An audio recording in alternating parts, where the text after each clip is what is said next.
Welcome to the Real People, Real Business Show. My name is Stephanie Hayes, and I'm a business strategist who helps experienced entrepreneurs design asset-based business models that set them up for growth and exit. I love to speak with like-minded entrepreneurs to share their real stories and the gritty details on how they've navigated their own way through. On this show, you won't hear about the glamorized entrepreneurship journeys you can see online, and you won't be told how to make six figures in 6 weeks. Instead, you can expect to hear real, vulnerable, and inspiring stories that you can relate to that have helped create the foundation of each of our guests' businesses. Today, I'm so excited to welcome Nicole Liloia. New Jersey-based Nicole is a small business coach and strategist. Over the course of her 9 years in this business, she's helped over 500 service providers build their business and diversify their income streams through her signature Bigger Business Bootcamp and Grow Your Income Mastermind. In 2013, Nicole worked as a freelancer counselor with multiple nonprofits. From there, she launched her counseling private practice, working one-on-one with stressed out and anxious women. And not long after that, she started her business coaching services. Her business bloomed out of her need to work smarter and not harder and overcome her own money blocks while running a business. She understands the challenges of being an entrepreneur and teaches others how to enhance processes and systems, create a bigger business, and bring in more income without the overwhelm and burnout. Welcome to the show, Nicole. And thanks so much for taking the time to share your story today. Thanks for having me, Stephanie. I'm happy to be here. So let's hear the whole story. How did you get from being a counselor into business strategy and coaching? Yeah, well, I got my master's in social work at Columbia University, and it was basically my desire to go out and work with people and counsel people and help them, just kind of deal with mental health struggles like depression and anxiety. And ironically, I started out with kids. I thought it'd be easier, didn't realize I had to work with the parents, and had my first job doing nonprofit social work. And truthfully, I just got very burnt out. I needed 3 years to get my next license so I could have a private practice someday. Didn't know if that's what I wanted, but at least wanted that option. And at this time I was living in New York City, had 5 roommates because social work does not pay well, had lots and lots of grad school loans, and just really was like, what am I going to do? And I just knew I needed something different. So I actually took time off to travel and volunteer after I hit my 3 years. And when I got back, I was just like, oh my God, what? I do not want a job. Like the thought of finding another 9 to 5 just seemed horrible to me. Like I dreaded it. And I think it was just continued burnout from the job, from the structure, from the unrealistic expectations and bureaucracy. And I ended up doing basically a lot of contracting work and things like that. So it's very rare to be like a freelancer as a therapist, but I managed to do that somehow with different positions at a nonprofit and counseling and doing things like that. So freelancing really is what started to get me closer to being a business owner. And so you were freelancing, and your kind of foot in the door to the entrepreneurial space was that you were coaching and you were helping and working with women who were burned out, who were business owners and were burned out. Well, when I was freelancing, I was still kind of working with kids. I was doing some nonprofit work. And, I finally just was like, let me try a private practice. So I actually shifted into the private practice model first and had an in-person counseling practice, which this is like 10 years ago. So online counseling wasn't really a thing yet. And when I started my practice, I was like, oh my God, I just recreated the 9 to 5 for myself. Like I have to be in person. I have to have this office. You see the same clients every time, every week.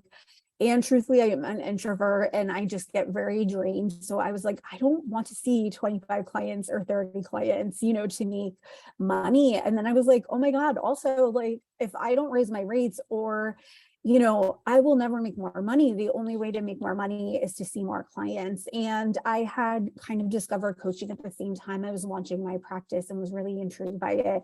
And honestly, a little jealous because I was like, wow, people can work online. Like they could have these like different containers that are creative for working with people that are not like weekly sessions in person in an office for 45 minutes and that's it. So I did start to add in some coaching with women with burnout. And I experimented with some online stuff, and it was not fast. And eventually things started to pick up on the coaching side. And I gradually just let my therapy practice in person die out over time. What I can say from working as a business coach for many years is that there's probably a lot of similarities to therapy work and the work that you do Mhm. when you're coaching individuals who are business owners, right? Yeah, definitely. I mean, I think it's just the support that you're giving them, and the space that you're holding for them. If it is all one-to-one clients, which truthfully, I don't majority of my work is masterminds and group programs right now, because I think just the way, and I want to say as an introvert, because I feel like, lots of people talk about being introverts, and I hear it like, I can't do this because I'm an introvert, or I can't network in person because I'm an introvert. I can't go on social media because I'm an introvert. I can't do video because I'm an introvert. So I think a lot of it is not, for me, it's interesting. A lot of introverts, and maybe it's not exactly an introvert thing, but it's how I identify it. But a lot of introverts are really good with one-to-one work and individual work and not groups. And for me, one-to-one work is really draining in the way that I hold space for people and maintain that. And it's just kind of talking to one-to-one people, like having one-to-one sessions all day, every day. So for me, group works actually better for some reason, but yeah, I think that there is a lot of similarities for coaching. I think there can be a little bit more flexibility than with therapy, especially in the States when you're often reliant on insurances and stuff like that. And you're working with people in a structured way, and there's more boundaries around email and things like that. But I think it's easy to kind of fall into the same pattern with coaching where maybe you're overgiving, you have not great boundaries, it shows up differently. Yeah. And I think that, even if it's not the same, kind of topic area, I Hmm. think that the skills that you have around sort of directing and pulling people in a certain direction to help them discover their own kind of perspectives and their own thoughts, I think is incredibly valuable and incredibly important. I know that there have been times where I'm like, wow, this work is all business therapy, isn't it? Yeah. Yeah, definitely.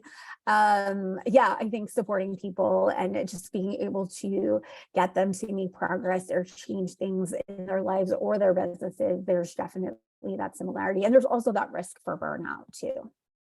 Yeah, and I know that I've worked with a number of people who were sort of healthcare providers or who Hmm. were psychologists or who were therapists or who were counselors.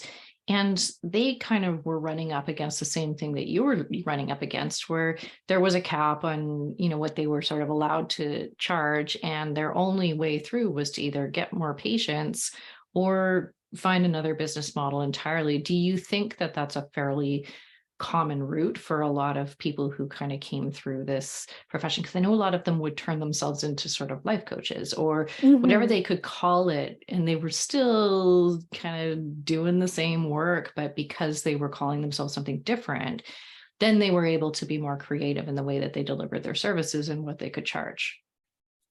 Yeah, I think for sure, that is absolutely true. And I think people have gotten frustrated with bureaucracy. I think that, post-pandemic, there's a lot of traumas, like vicarious traumatization from working with people in the health, and if you're working in the healthcare world, whether it's a nurse or a therapist or another profession. So I definitely do think there is a desire where people are like, okay, I've seen things could be done differently. I see things could be done online. How can I keep building this differently? What are my other options? And a desire to learn more about that. I would say I'm an online dinosaur because that wasn't really being done 10 years ago. But it's definitely much more common now. Yeah, and I think that a lot of, there are now a lot more options for people who are coming out of sort of those professions and those expert professions that, they could find that relief or they could find that creativity in another way without being sort Mhm. of tied to the, the state regulations or whatever it might be. Yeah, definitely. And I think there's just also more openness from people to working with people online, both as, a client and as a professional too, just even a few years ago, still wasn't super common for therapy or healthcare or things like that. So in one way, it's definitely it's familiarized us in a different way with online. And for people who weren't yet doing that, they were kind of thrown into it. So it's opened up new doors for them. Yeah. What was the turning point for you where you kind of said, you know what, this is what I'm doing. This is the practice that I'm starting. I'm going to be coaching, and now I'm focusing on business owners. Yeah, I mean, it honestly wasn't that long after I started my private practice. I was still kind of first working a job so I could have access to health insurance. I was working part-time and I had been doing kind of the freelancing stuff, and I redirected that energy towards having a private practice. And then I really, again, like discovered the online world and coaching and business coaching early. And I was just super intrigued by it.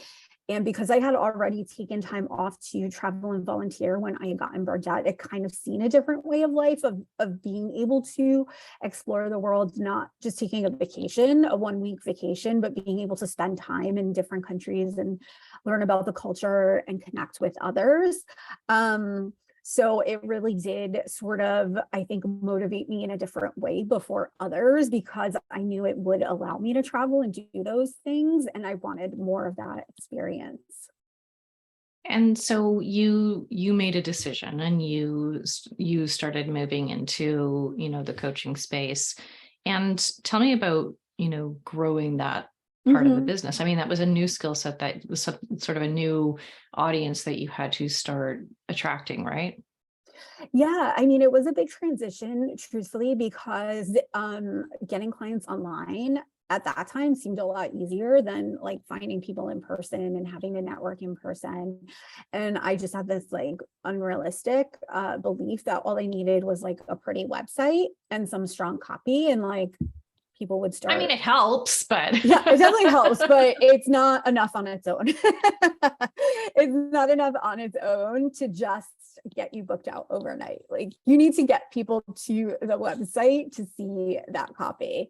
And I think another thing is I really had a trouble niching. It's not like a thing that you're taught when you're going through grad school to be a therapist. Like maybe it's like thinking about specializations and stuff like that, but it's thinking about it more from the mental health side and the sort of clinical side of symptoms, and removing personality from things because you're trying to protect people's privacy and your notes, or you're writing research papers. So truthfully, it was just like learning not just like the online world language, but learning a different language in terms of trying to connect with clients, and really yeah. being able to express like how I could support them, and really making it clear and not focusing like on the process of what I do, but really getting clear on what they were struggling with, and what my work would help them get. Do you think having the background in sort of therapy and counseling gave you sort of like a leg up in terms No, of I think it your coaching? sabotages you a little bit Oh, because you're interesting. really, again, taught like you're not taught like coaching for people for coaching. Like, you're trying to sell a bigger package, and it's very attractive to service providers who are used to like a session, right? Like a one-off session type thing, whether Yeah. it's a chiropractor, whether it's, I've worked with baby sleep consultants, I've worked with lactation consultants. It really is like a one-by-one session model. And like, there's no real commitment, right? Like clients can come in and they could try you out for a session if you get them to that session, like to a first session, and then they might leave, right? And there's no like guaranteed income. There's no guarantee that a client's going to stay with you. Whereas with coaching, you're really selling like a package. It's very rarely one-off sessions. So it goes from selling something that's like 150 to 3,000 potentially, right? And like maybe Yeah. you'll get 3,000 from a therapy client, but you don't need to make that a promise. Like you do need to, hopefully for a therapy client, like be clear that you can support them, but you're not looking like that far. People are not like, I'm really putting in a big amount of money. Like people struggle to pay 150 for a session.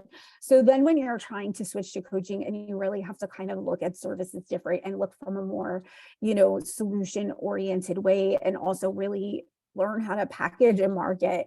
Yes, their therapists are great at that work, but if they can't let people get clients, it doesn't really matter, unfortunately. Or any, again, hourly service provider who's really trained in what they do. They're really skilled. They're very good at wanting to take new certifications. But in terms of that, helping them actually reach the people they need to and make money, it doesn't really help. Well, it's an interesting question, right? Because I think that, I come from a technology world. And so there are people who will just pile up the certifications and pile up the certifications, hoping that that's what would make them attractive to clients. But at the end of the day, the clients are always hiring the people who have the personality to navigate their workplace, or who, they're hiring the consultants who have people skills as well as their certifications, or who have experience with something or another.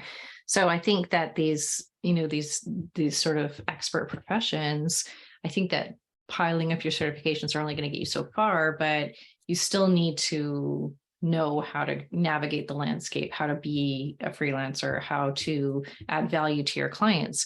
And I'm expecting that when you went out to become a coach, I don't know how you differentiate yourself when you're a therapist, when there's, one down the street and another one down the street. How does a client choose you versus the other if your, certifications or your experience is similar?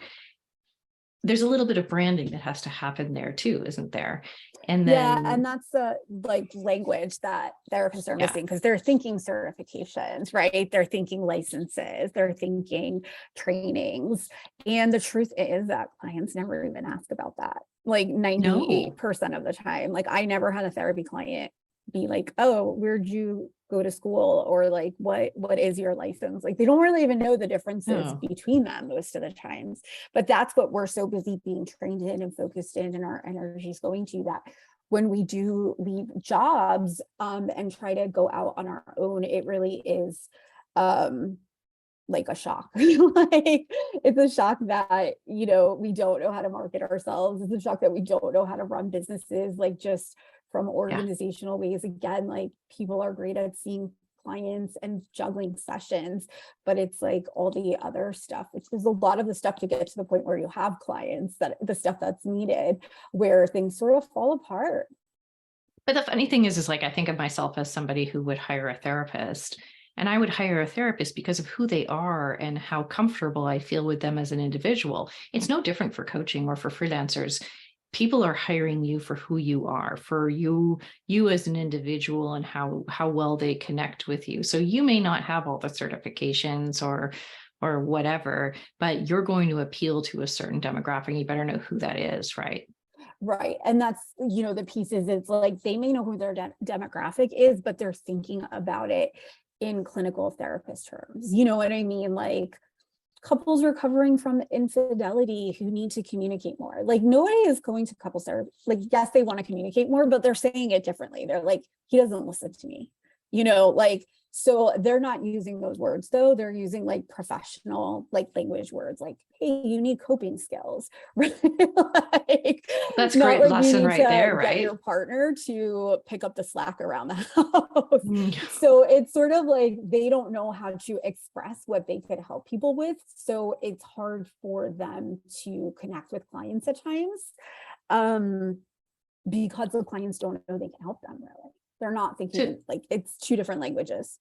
100%. And that's such a like a basic business lesson. And it's interesting that, you can see it coming in that from that perspective as well. So who are you working with now? I work with service providers who want to scale into multiple income streams. So it tends to be people like therapists, lots of people in healthcare or health and wellness, sometimes freelancers, coaches who really are wanting to reach more people who are burnt out by the one-to-one work, just like I was, who want more flexible lifestyles, who don't want to be, in their office all day, or now on the computer all day. It used to be in person, now it's on the computer all day, and just feel driven by their work, and also have recognized like their income is capped. Yeah. And I think, do you think that these folks saw your journey and that really, inspired and resonated with them? Yeah, definitely. And obviously because like I do know how to speak to that now, so it definitely helps. But that was a huge stumbling block for me. Like I felt like I was clear. Like all my coaches were like, "You're not clear." And I was like, "Yes, I am clear. It's a stressed out woman. Like that's every woman in the world." You know what I mean? I was gonna say. But it felt really clear to me.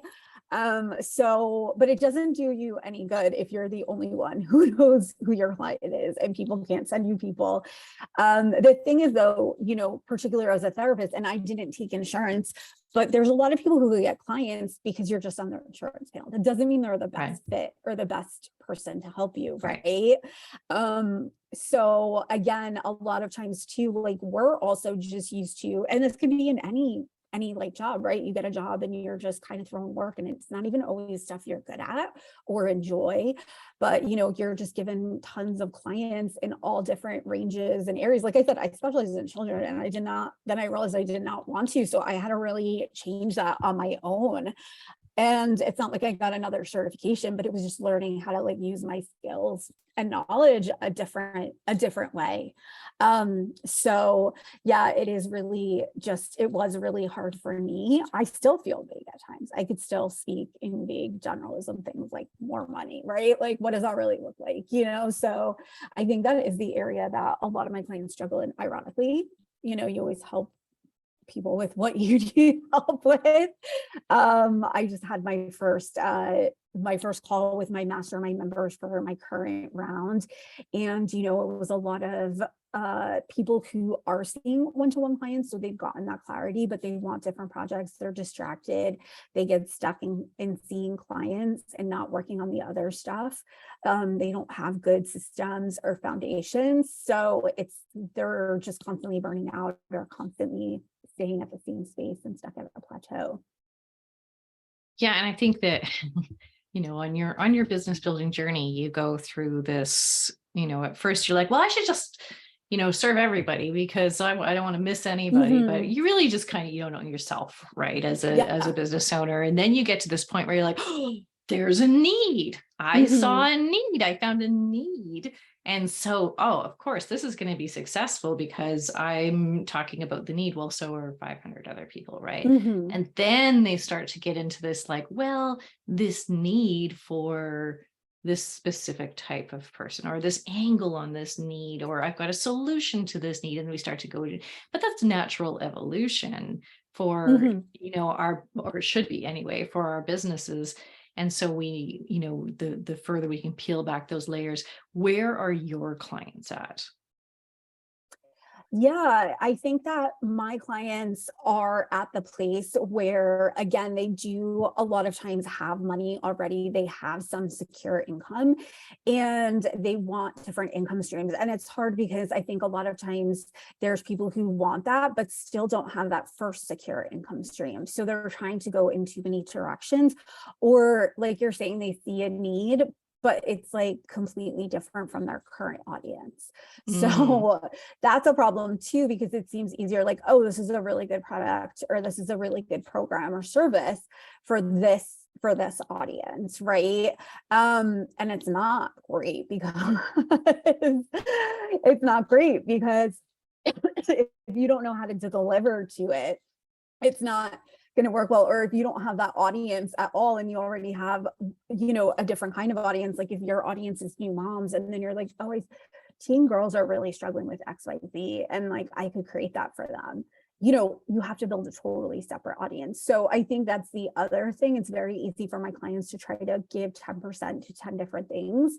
And Yeah. it really is about creating a strategy and intention, getting clear on your goals and like, what are the actions that you're taking that are going to lead to this goal, and not just general business admin tasks or upkeep or client work, and really starting to carve out time for that. Yeah, I've known a lot of business owners who will fall back to the things they're really comfortable doing when they get stressed out. And even Mhm. if it's not moving their business ahead, as long as I'll go really hard into like redesigning my program or my operational back end, even though it's fine, Mhm. that they'll fall into that trap of, doing whatever feels like, because honestly, selling and building a business is hard, right? Yeah, being visible is hard. And again, we're Yeah. used to kind of being behind the scenes, just doing the work with our clients, supporting them. But we really do need to balance the visibility piece. And it's hard to do when you're not getting paid for it. Yeah, I can see that too. The motivation is, there's not a direct line of sight to how this, particular activity, which, oh, by the way, feels really uncomfortable for most Mhm. people. So I'm uncomfortable and I'm spending a lot of time doing this stuff and I don't see the direct result. And so I can Mhm. see how a lot of people kind of fall off the wagon. Yeah, definitely. One of the guests I was interviewing earlier today, his sort of closing remark was like, one of the things that I struggle so much with as an entrepreneur is feeling so isolated. And you run masterminds, you run group programs. Tell me about your experience seeing how much of a difference it makes for these folks to be connecting with each other. I mean, you think like today's first call was such a great example where there was just such like sighs of relief for people where it was so reassuring for them to see that there are other people with the same struggles as them who get distracted, who like learning a lot and try to get too many certifications. Just knowing that other people have the same story as for you, I think it's the same story as you. I think it is really comforting. And there's something about, encouraging other people to do it. To do things and to get out of their comfort zone and to become more visible, where then you have to start to do it yourself or you see that it works. So it's reinforcing when you try to do it yourself. Yeah. And I think also just being in the presence of other people who are, who have the same Mhm. struggles or who are normalizing the questions you have and the doubts that you have and the perspectives you're developing. I think that's incredibly important. And I think Mhm. offering that ability for connection is, really drives people forward when they may have gotten stalled. Mhm. Yeah. Yeah, definitely. So, what's working for you in terms of growth? How are you finding your clients? I mean, one thing that I do is that I really I have a Facebook group for, entrepreneurs, just kind of describing who I worked with, like service providers, people who, provide services in the health and wellness industries. And that's gotten really helpful for me because it continues to grow. There's not a lot of engaged Facebook groups anymore. Hmm. It sort of died out. It used to be a big thing. I think a lot of people then jump to the next thing, whereas for me, like Reels and stuff are never going to be my thing. TikTok's not going to be my thing. So I think it's, just staying with what you know and like and really being consistent with it and strategic with it. Like I've had Facebook groups in the past, but they weren't what it is, what this one is for me and for my business. So I Yeah. do think it's been me sticking with it, me being more specific, even though I didn't want to be, right? I just wanted to be like, hey, any women entrepreneur or you know what I mean? Like service provider, freelancers, everyone, right? But then they're not getting targeted info. They can't see that I can help them because when I might be talking about a lot of things that don't apply to them or can't give examples of how they could use it in their specific situations. So that's one that's really worked for me. Always having an email list has been good. So definitely making sure that, I'm feeding people from my from the Facebook group to my email list, because I don't think you can rely on social media. Things can happen at any time. Stuff could get shut down, algorithms change. I've had periods this past year where my Facebook group has just like gone silent and stopped growing, and nothing I'm doing differently. And then it's like started up again. But I had to be consistent with it during that time, or else it wouldn't have got going again. So like I do free trainings there pretty much every week. I direct people to free resources. I don't really sell a ton there unless I'm in a launch. So it's not like people ask questions and I'm like, hey, this program is good for you, or book a sales call. It really is just me providing helpful feedback for free. Yeah. And so how long did you work on building that audience before before it really started to take off, or you had that critical mass? I mean, truthfully, I've had really good growth from the early stages, but I think it is that, kind of keep niching down, right? Like you said, like kind of getting more specific. So getting more specific to people, service providers who want to move away from one-to-one and get multiple income streams. So it's not like I'm like, hey, I'm going to help you start a business, right? And I'm going to help you do this. I don't speak to all business owners, even my specific service provider ones, at any stage.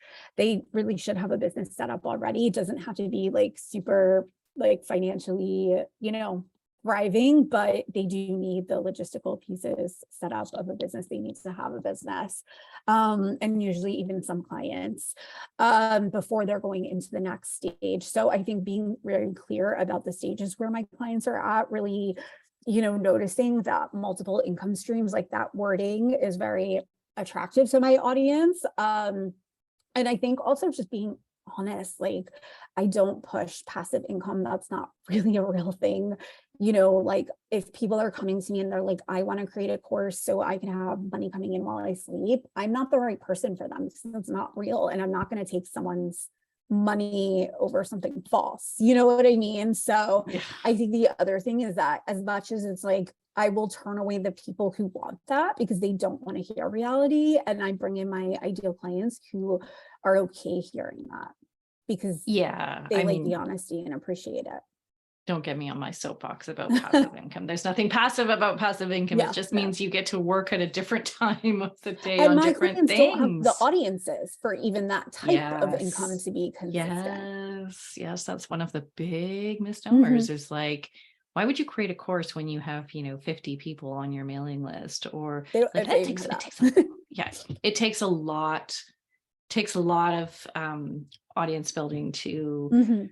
generate the income. Like if you just look at the numbers, to generate that income from a quote unquote passive income product. Mhm.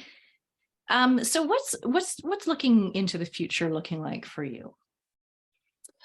I think right now for me, it's just like, I've been lucky to have a business that grows every year, sometimes more than others. The past 2 years, it's grown a lot. So for me, it's allowing myself to be supported more. So continuing to refine like the admin help that I have. I am a great project manager, but making sure that I'm getting help in other areas with little things and not doing too much. And making sure that, I am open. I'm a caretaker type. So I know that in order to grow, I have to change that because I can't take care of everybody. And I need kind of people to take care of me too, because I'm tired after 10 years in business and pushing. So I think for me, it is, my motto this year is sort of like slow down. What I'm really seeing is like, you can't be in growth mode all the time. I have been lucky to be in a lot of growth mode, but I know to get to the next level, I need to slow things down and pause things and clean things up and get back on track where I've gotten off track, because that happens, and just really pause.